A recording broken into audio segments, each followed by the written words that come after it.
Bismillahirrahmanirrahim. Elhamdülillah və salatu və selamu ala Rasulillah. Əmmə ba'd. Ən birinci, Allaha bütün nemətlərinə görə çoxlu şükürlər olsun. Allah Teala bizə hidayət neməti verib, İslam neməti verib, əmin-amanlıq neməti verib və əlbəttə ki, Allah Teala'nın nemətlərini sayısını qurtarmaq. Və artıq bugün 25-ci orucumuzu Allahın izinlə əda etdik. Artıq 4 gün qalıb. 4 orucumuz qaldı. İnşallah Allah Teala bizi sağ-salamat orucu Ramazan ayını tamamlamağı nəsib eləsin. Və sonra sevimli qardaşlar, bilirsiniz ki, Ramazan ibadət ayıdır, Quran ayıdır, zikir ayıdır. Və insan hərdən bunlardan uzaqlaşır və bəzi səbəblər var. Ən birincisi, dünyanı sevmək. İbn-i Qayyim, rəhmətullah aleyhi, bilirsiniz ki, İbn-i Qayyim böyük alimlərdəndir və onun kitabları həqiqətən də qəlbə çox rahat gəlir, insanlara rahatlıq gətirir və çox böyük alimlərdəndir. Deyir, insana sıxıntı hardan gəlir? Sıxıntı, kədər. Oradan gəlir ki, iki halda olur. Birincisi, dünyaya həris olmaq, dünyaya çoxlu rəğbət bəsləmək. İkincisi, yaxşı əməlləri, ibadətləri zəifləmək, yəni zəif etmək, onları yerinə yetirmək. Çox zəif olur, yaxşı etmir və onda insana sıxıntılar gəlir. Və əlbəttə ki, insan övladı sıxıntılar gələndə iman zəifləyir və uzaqlaşır, zəifləyir. Və Rasulullah sallallahu aleyhi və səlləm buyurur ki, kim Ramazanı imanla oruç tutarsa və başqa bir rivayətdə gəlir ki, namaz qılarsa, gecə namazların, təravih namazlarını qılarsa, onun keçmişdə etdiyi günahlar bağışlanar. Və necə? İmanla və Allaha ümid eləyərək, Allahdan savabını istəyərək, imanla və Allahdan savabını istəyərək, oruç tutarsa və ibadətlər eləyərsə, onun keçmişdə etdiyi günahlar bağışlanar. Amma insana sıxıntı gələrsə, o da nədir sıxıntı? Dünyada geri qalmaq, dünyada nəsə əldə eləyə bilməmək, dünyaya bağlanmaq, elə bir ki, burada yaşayacaq əbədi, yəni, ora elə bağlanmaq ki, dünyaya, elə bir ki, burada həmişə yaşayacaq və bura onun üçün əbədi bir həyatdır, ya da 100 illər, 1000 illər yaşayacaq. Elə deyil, insan ömrü çox qısadır və onda ona sıxıntı gəlir, kədər gəlir, hətta qəlbinə kin, küdurət gəlir. Və həmçinin Rasulullah sallallahu aleyhi və səlləm bu hədisində bizə buyurur ki, kim Ramazan ayını imanla oruç tutarsa, imanla namazları qılarsa, onun keçmişdə etdiyi günahlar bağışlanar. Böyle günahlar da bilirsiniz ki, küçük günahlardır və böyük günahlar üçün mütləq tövbə lazımdır. Və Rasulullah sallallahu aleyhi və səlləm buyurdu ki, bir gün deyir, oturmuşdu və Rasulullah sallallahu aleyhi və səlləm dedi ki, sizə içərinizdən olan xeyrinizi və şərrinizi xəbər verinmi? Heç kəsdən səs çıxmadı və bir də təkrar etdi. Sizə içinizdən xeyirli və şərli olanları deyinmi? Yenə də heç kəsdən səs çıxmadı. Və üçüncü dəfə dedi. Nəyə görə heç nə demirdilər? Çünki gözləyirdilər. Həmən qabağa çıxmırdılar, danışmırdılar. Bəlkə Rasulullah sallallahu aleyhi və səlləm nəsə demək istəyir, bəlkə sözünün ardı var və diqqət edirdilər, qorxurdular ondan. Yəni, nədən qorxurdular? Qorxurdular ki, ədəbsizlik eləyərlər Allahın Rəsuluna qarşı. Və onlardan sonra gələnlər də nə edirlər? Hədisi danışanda qorxardılar. Bəziləri olurdu ki, hədisi danışanda elə hədislər vardı ki, özündən gedirdi, bayılırdı, yıxılıb qalırdı, qorxusundan, həyəcan gəlirdi. Və üçüncü dəfədə bir nəfər durdu ki,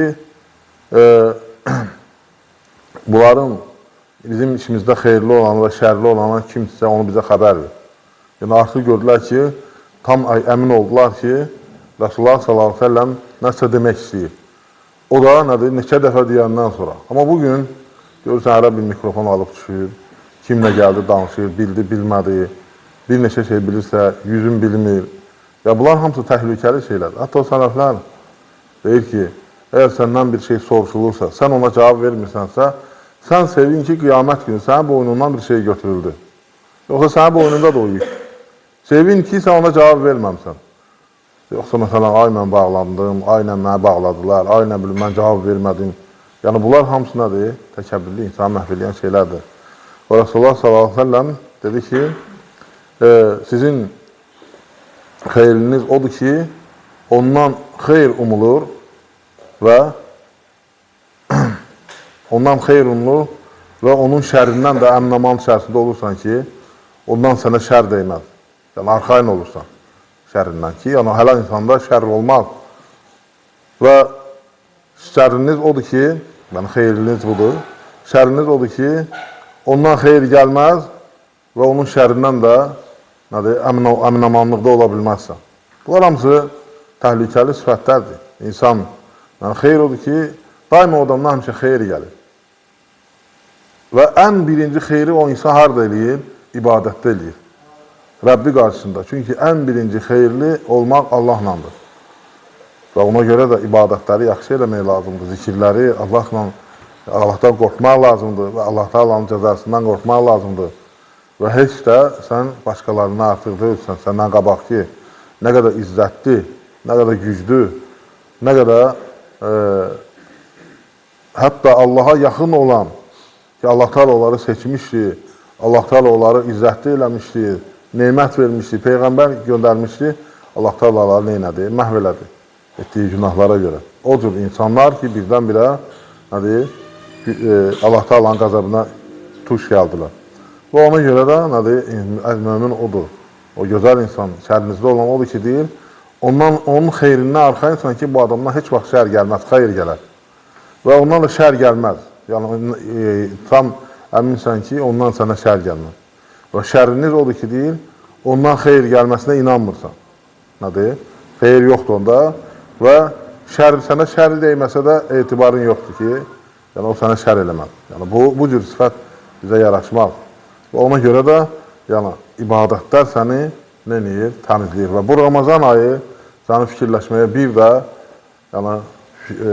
qapı açır ki, fikirləşəsən, faydalanasan ki, sən nə eləmişsən. Oruclarına bax. Yəni, oruç tutmaq, bəli, hədisi bilirsiniz, yəni çox uzatmayayım. Rasulullah s.ə.v də hədisdə nə deyir? Kim ki, haramı tərk eləməsə, haramı baxmağı, eşitməyi tərk eləməsə, danışmasa haram, yəni, onları tərk eləməsə, ac qalmaqdan başqa bir şey deyil. Adam oruç tutur. Amma bu bir hədisdə nə deyir? Sən görürsən, hədislər var ki, ya Rasulullah deyir, bu işi görən adam namaz qılsa, oruç tutsa da, o cəhənnəm əhlidir, deyir, bəli, oruç tutsa da, namaz qılsa da. Yəni, belə hallar var. İnsan nə olsun ki, oruç tutur, namaz qılır, namazda ağlayır. Amma əməllərə baxmaq lazımdır, ibadətlərinə baxmaq lazımdır. O ibadətlərdən faydalanıbmı o? Ona görə də bu Ramazan ayı artıq yenə hələ vaxt var, yenə də fürsət ayıdır. Düzdür, Ramazandan sonra da tövbə də var, xeyr işlər kəsilmir. Sadəcə bu Ramazanda Allah Taala səni ki, rahatlaşdırıb, savabını çoxaltıb və xeyr qapılar var. Təsəvvürlə ki, bu bilirsiniz ki, son axırıncı 10 gündəyik. Bir gün var ki, orada Qədir gecəsi, o Qədir gecəsində sən 1000 aydan xeyirlidir. 1000 ayda 83 illik təqribən. 83 il heç kəs yaşamır indi demək olar ki. Demək olar ki, heç kəs yaşamır 83 il. Sən bir gecədə qazandığın savabı qazanırsan və bilirsən ki, Allah s.ə.v onu çoxaltır. Və həmçinin bu gecədə qədərlər dəyişilir, qədərlər yazılır, illik qədərlər, ruzinin, gedməyin, gəlməyin və s. Bunlar hamısına da yazılır. Sən istəməzsən ki, xeyirli olsun, imanla bitsin və imanla başlasın. Əlbəttə ki, bunlar nədir? Çalışmaq lazımdır. Və bu son 10 gündə bilirsiniz ki, Qədir gecələri var, sonra ibadətlər var. Ümumiyyətlə, yəni, hər gün, tək günlər də, cüt günlər də, düzdür, tək günlər də ehtimal çoxdur. Xüsusən də 27-ci gecə sabaha inşallah ehtimal çoxdur, düzün Allah bilir. Amma son 10 gündə axtarın deyir Qədir gecəsi. Yəni, son 10 günü bacardığın qədər neynəməlisən, çalışmalısan. Və ona görə də insan, yəni burada bunları eləyəndə hazır olur. Bir növ enerji yığır, iman enerjisi elə bil. Yəni daha güclü olur. Fitnələr vaxtıdır, fitnələr çoxdur, fəsadlar çoxdur. Görürsən ki, alıb gedir həmən insanı. Nəyə görə? Çünki ibadətlərində zəif, əməllərində zəif, tez təsir edir. Və sonda onu demək istəyirəm ki, Hüzeyfə radiyallahu anhudan soruşdu. Nə vaxt bilmək olar ki, insan artıq fitnəyə düşür. O vaxt bilmək olar ki, əgər deyir, dünən gördüyün, bugün, dünən halal gördüyün, bugün haram görür. Bugün haram gördüyün, sabah halal görürsə, məsələn, fikrin tez-tez dəyişirsə, artıq o fitnəyə düşür. Çünki əqidə dəyişməzdi, yol dəyişməzdi, Rəbbimizin kəlamı dəyişməzdi. Yəni, dinin əsli heç vaxt dəyişmir. İmam Malikin yanına bir nəfər gəldi, dedi ki, mən sənə sübut eləsəm, dəlillər gətirsəm ki, sənə bunları çatdırsam, sən mənə sübut eləsəm ki, haqq mənədir, mənə olarsan, deyir, yaxşı, bir nəfər gəldi, o sübut elədi ki, haqq onandır.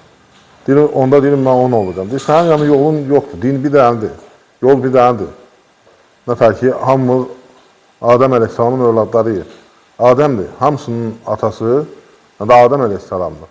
Din də elədir, din də dəyişmir. Ha vaxt dəyişir, insan özü dəyişiləndə, zəifləyəndə və gördüyünüz kimi insanların çoxsu var ki, görürsən, oxuyur, öyrənir və yaxud da məsələn, əməl eləyir, artıq fitnəyə düşüb. Dəyişiləndə bil ki, fitnəyə düşüb. Yəni, hansı məsələdə, hansı yolda dəyişildi, bil ki, artıq fitnəyə düşüb. Yəni, artıq yoluna ağzıbdır. Ona görə də çalışmaq lazım ki, bu Ramazan ayında Allahdan birinci sabit olmaq istəmək. Çünki Rasulullah sallallahu aleyhi ve sellem ən çox sabit olmağı istəyən idi. Ən çox. Rasulullah sallallahu aleyhi ve sellem bütün ömründə həmişə ən çox etdiyi dua nə idi? Ya muqalləbəl qulub, səbit qalbi alə dini. Bir də ki, Rabbənə atina fid dünya həsənə və fil əxirətə həsənə. Bu ən çox etdiyi dua idi. Rasulullah sallallahu aleyhi ve sellem kimi Allah onu keçmişdə etdiyi, gələcəkdə etdiyi günahları bağışlamışdır, seçmişdir, cənnət əhli etmişdir. Və bilirsiniz ki, Peyğəmbərimiz sallallahu aleyhi ve sellem ilk cənnətə girən, qapısını döyüb, girən adamdır. Amma ki, onunla bərabər görürsən ki, nə qədər çalışırdı ki, Allah onu bağışlasın və Allah Taala'dan qorxurdu və əməllərini qısaltmırdı, yəni azaltmırdı, daha çox eləyirdi aramızda ən çox ibadət eləyən, ən çox Allahdan qorxan və dediklərinə ən çox artırılmasına əməlləyən adam idi sallallahu aleyhi ve sellem. Və biz də inşallah namazlarımızda həmişə, yəni fərz namazları birincidir, sünnə namazlarıdır, nafilə namazlarıdır, nafilə oruclarıdır. Bunlarda həmişə aktiv olmaq lazımdır, çalışmaq lazımdır. Və onu da sonda çatdırım ki, bir dəfə bir məclisdə idi, daha doğrusu cümə günü idi, Ramazan ayı qurtarmışdı. Ramazan ayı qurtarmışdı və bizim universitetin yanında bir məscidə getmişdik. Birinci cümə namazı idi. Ramazan qurtarandan sonra birinci cümə namazı idi. Və biz arxada oturmuşduq, Şeyx Abbad, Allah ona qorusun, qavqada oturmuşdu, birinci sırada oturmuşdu. Və 5 dəqiqə zad belə keçdi, imam gəlmədi. Bir 10 dəqiqə keçdi, gəldilər, nəsə dedilər qulağıma. Və şeyx yerindən tərpəmədi, nəsə başından tərpətdi, dedi. 10 dəqiqə, 15 dəqiqə, 20 dəqiqə, bir neçə dəfə gəldilər, yəni adam durub çıxmır. Hiss elədik ki, artıq onu dəvət edirlər ki, imam gəlmir. İndi ola bilən müəyyən səbəblərə görə gecikir, nəsə olub, problemi var, gələ bilmir. Haradasa bir 20 dəqiqədən çox nədir? Gözlədik. Hava isti, təsəvvürün ki, məscid dolu, artıq kondisionerlər də çatdırmır, köd dolu, gün altında bütün həyat dolu, hər yer. Adam çox olur, cümə günü bilirsiniz. Şeyx durmur, yəni ki, səbirlə gözləyir ki, qoy gəlsin. Yəni, tamam, bəzi olur ki, bəzi adam, yəni o sələf alimlərin hər bir əməlində də sünnəyə yaşatırlar. Görürsən, səbirlə oturub gözləyir, tələsmir, qabağa çıxmaq fikri yoxdur, yəni belə. Həl-mühim, çıxdı, axırı da bir yarım saata yaxın bəlkə keçdi. Gördü, daha heç kəs gəlmir, şeyxə bir neçə dəfə deyəndən sonra şeyx durdu, çıxdı xütbəyə. Ondan bildik ki, buna gəlib deyirlər. Gəlib deyir kimsə, orada müəzzin, nəsə danışırlar, gedir. Artıq bildik ki, şeyxi dəvət edir. Nəsə şeyx çıxdı, qısa bir xütbə verdi, 7-8 dəqiqə. Bilirsiniz ki, xütbəni qısa vermək sünnədir. Quran oxumaq, qiraət, namazı uzun qılmaq sünnədir. Qısaltmaq sünnədir, namazı uzun qılmaq sünnədir. Şeyx bir 7-8 dəqiqə, 10 dəqiqə belə danışdı. Bir dənə söz dedi. Bir dənə söz dedi. Dedi ki, kim nə götürdü, götürdü bu Ramazanda. Kim nə qazandı, qazandı. Yəni, heç kəsi qınama. Yəni ki, özündən başqa heç kəsi qınama. Kim nə qazandı, qazandı. Yəni, Ramazan qutardı, xeyir qapısı idi, açmışdı Allah Teala. Qazanmadın, qazanmadın. Kim varsa qazandı. Kimsə də cəmaat yatıb, mən nə şoya qaldım, cəmaat oruç tutmur, mən nə tutum, mən nə filan şey belə. Yəni, boş-boş xəyallar insan özünü aldatdı və uzaqlaşdı və o xeyir qapısı da bağlandı, qutardı. Dünəni heç vaxt geri qaytarma olmaz. Nəyin ki, dünəni ömründən gedən bir saniyəni, bir dəqiqəni, bir saniyəni, bir anı belə dala qaytarıb yenidən onu qaytara bilib, nəsə eləyə bilmirsən. Qaldı ki, o boyda Ramazan xeyirlə dolu, bərəkətlə dolu bir Ramazan keçib gedirsə, sən faydalanmırsansa, artıq özündən başqa heç kəsi qınama. Allah Teala bizi qazananlardan etsin, Allah bizi bağışlasın, Allah Teala qohum əqrəbamıza, cəmaatımıza, xalqımıza hidayət versin, doğru yola yönətsin. Allah Teala günahlarımızı bağışlasın. Bizim bilə-bilə etdiyimiz, bilməyib etdiyimiz günahlarımızı bağışlasın. Allah Teala bizə rəhm etsin. Allah Teala bizi xəstəliklərdən, müharibədən, bəladan qorusun. Allah Teala əskərlərimizi qorusun, hərbiçilərimizi qorusun. Ölkəmizin əmin-amanlığımızı qoruyan övladlarımızı qorusun. Allah Teala ölkə başçımızı qorusun. Onu xeyir üzərində etsin. Bütün işlərində, səfərlərində uğur versin, güc versin, qüvvət versin. Haqqın cəhətçi etsin, haqq üzərində sabit etsin. Sağlamlıq versin və Allah Teala xəstələrimizə şəfa versin. Allah Teala ruzumuzu bol, bərəkətli, halal, rahat etsin. Allah Teala bağımıza, bostanımıza, malımıza bərəkət versin. Halal ruzu versin bizə. Allah Teala müsəlmanların malına bərəkət versin. Elhamdülillah, Allah razı olsun. Siz də iştirak elədiniz. Çox sağ olun. Selamun Aleyküm və Rəhmətullahi və Bərəkətuhu. Subhanəkallahumma bihamdik. Nəşhədən la ilahə illə entə nəstəğfiruka və etûbü ilayk.